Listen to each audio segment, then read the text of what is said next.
अस्सलाम वालेकुम, क्या हाल है जी। उम्मीद है सब लोग ठीक ठाक होंगे, खैर खैरियत से होंगे। तो आज ये वीडियो एक मैं बना रहा हूँ, बड़ा अजीब सा टॉपिक है। अजीब तो नहीं मैं कहूँगा, रिलेटेड टू फार्मिंग है।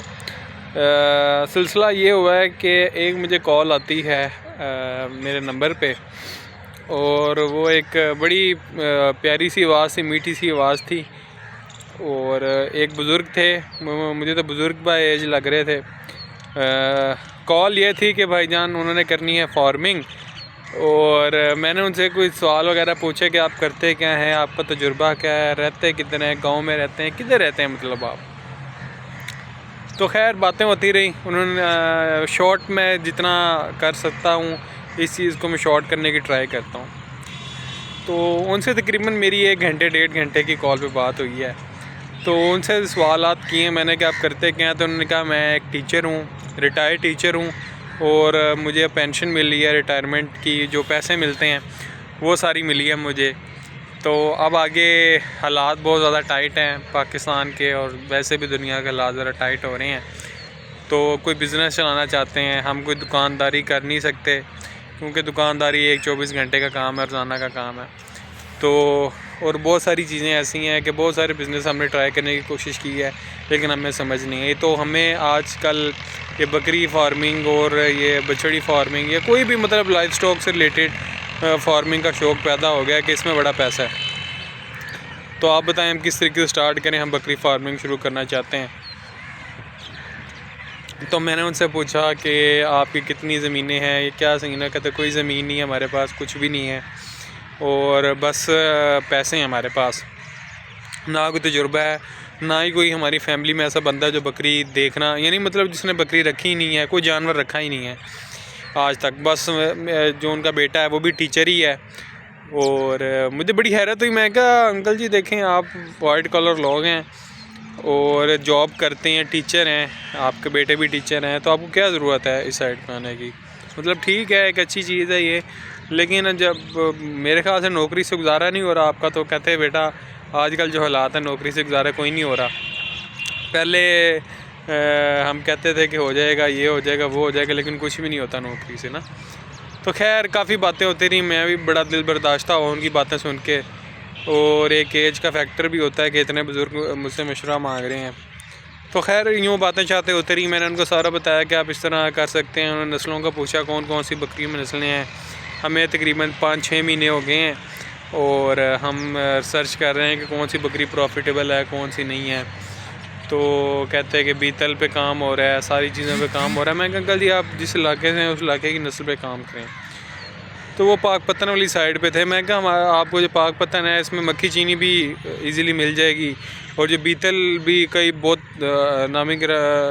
नामी घराने बैठे हैं मैं, तो उधर से बीतल भी मिल जाएगी आपको। जो लालपुरी है, जो मतलब जो काला डब्बा या जो लाल डब्बा नागरा, ये वाली स्ट्रेन्स हैं, ये भी मिल जाएगी। तो खैर इस तरह बात शुरू होती रही, और मैं काफ़ी उनको समझाया कि ये मतलब वो वाला प्रॉफिट नहीं है जिसको आप समझते हैं। इस पर कम से कम एक ज़िंदगी लग जाएगी आपकी, लेकिन ये है कि एक अच्छा स्टेप है कि हमें ये चीज़ करनी चाहिए। बिज़नेस वो ही होता है जो ग्रोथ हो वक्त के साथ साथ। तो जिस चीज़ में ग्रोथ नहीं होती उसको हम बिज़नेस नहीं कह सकते ना। तो खैर काफ़ी उनसे लंबा बात होती रही, और काफ़ी परेशान थे कि यार आने वाले जो आगे मेरे बेटे हैं वो भी जॉब कर रहे हैं, लेकिन जॉब से उनका गुजारा नहीं हो रहा, हमारा तो गुजारा हो जाता था। मतलब दिल की जो बातें कर रहे थे, एक बड़ी उन्होंने बातें की मुझसे। तो खैर मैंने उन्हें काफ़ी समझाया। मैंने तो उन्हें ये कहा कि आप ना सिर्फ़ और सिर्फ, मैं फिर उनसे पूछा कि आपके सवाल मतलब आपके पास पैसे कितने हैं, कितनी इन्वेस्टमेंट आप करना चाहते हैं ना। तो वो कहते हैं कि मुझे जो पेंशन मिली है वो 55 से 60 लाख रुपए है। मैंने नहीं पूछा स्कील वगैरह, और शायद उन्होंने बताया कि मुझे 55 से 60 लाख इन्वेस्ट करना है। तो मैंने कहा देखें कि आप इकट्ठा इन्वेस्ट ना करें, और कुछ आप अपने लिए सेविंग के लिए रखें, बुरे टाइम के लिए रखें पैसे। सारे पैसे आपने नहीं लगाने। आप के पास कोई जगह नहीं है, कुछ भी नहीं है, तो आप अपनी घर की छत इस चीज़ के लिए यूज़ करें। छत पे यूज़ करने का मकसद ये है कि आपको कोई जगह रेंट करनी पड़ेगी, आपको किराया होगा, आपको मुलाजिम रखना पड़ेगा, सारा कुछ करना होगा। आप रिटायर्ड हो गए हैं, तो वैसे भी जन्नती जानवर है, कोई बुरा काम नहीं है, तो आप बस इस साइड पे आ जाएं। छत पे जानवर रखें। तो कहते क्या जानवर रखूँ? मैं कहा कितने मरले का घर है आपका? कहते 10 मरले का घर है मेरा और ये सारा सीन है। तो मैंने बताया कि आप 5 मरले पे आप शेड डाल लें अपना और छप्पर टाइप डाल लें, एक छोटा सा कमरा बना लें कि सर्दियों में बस वो 2-3 महीने यूज़ होगा, गर्मियों में कोई यूज़ नहीं होता। जो बकरी है पाकिस्तान में जो है 8 से 9 माह हमारे इधर मतलब गर्मी समझ लो पड़ती रहती है, मौसम खुशगवार ही रहता है और बकरी जो है वो जो मौसम में ज़्यादा पसंद करती है।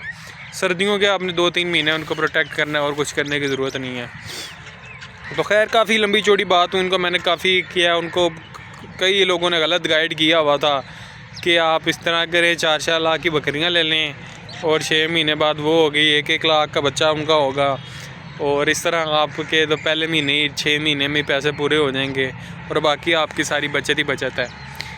तो मैं क्या गली ऐसे नहीं होता बेशक आप 10 लाख की बकरी ले लें, 6 लाख की बकरी ले लें, 2 लाख की बकरी ले लें, हर बच्चा उस कीमत का नहीं होता। अंदर से कुछ नगीने निकलते हैं जो कि ब्रीडर क्वालिटी के होते हैं तो उन पैसों से निकलते हैं, लाखों में निकलते हैं। कुछ जो होते हैं वो मतलब नॉर्मल एक समझ लें उस क्वालिटी के होते हैं तो वो नॉर्मल पैसों पे ही निकलते हैं। लेकिन अच्छा जानवर अच्छे रेट पे ही बिकता है। कोई भी मैंने उनको समझाया कि कोई 40-50 हज़ार वाली जो बकरी है वो कोई 4 लाख वाला बच्चा नहीं दे सकती।